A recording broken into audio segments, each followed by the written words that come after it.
Selanjutnya, instrumen investasi syariah yang akan kita bahas adalah Dire Syariah.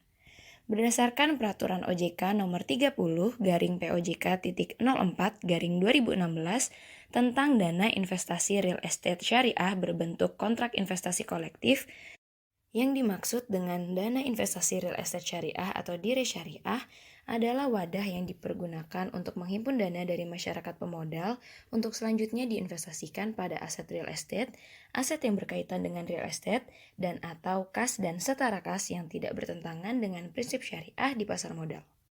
Dire syariah berbentuk kontrak investasi kolektif dikatakan memenuhi prinsip syariah di pasar modal jika akad dan cara pengelolaan aset real estate, aset yang berkaitan dengan real estate, dan atau kas dan setara kas tidak bertentangan dengan prinsip syariah di pasar modal, sebagaimana diatur dalam Peraturan OJK tentang penerapan prinsip syariah di pasar modal.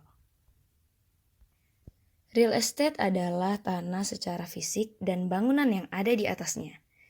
Dire dilarang berinvestasi pada tanah kosong atau properti yang masih dalam tahap pembangunan, tidak termasuk dekorasi ulang, perbaikan atau retrofitting, dan renovasi.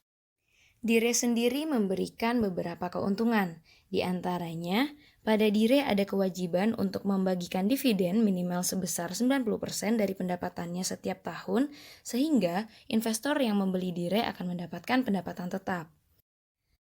Kemudian, aset real estate dalam Dire juga akan mengalami pertumbuhan dalam jangka panjang, sehingga pada saat melakukan penjualan di masa mendatang, nilai keuntungan dari real estate bisa lebih besar.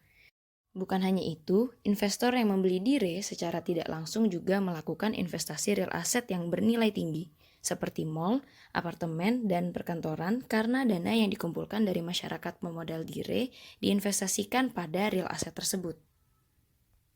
Namun begitu, Dire juga memiliki beberapa resiko.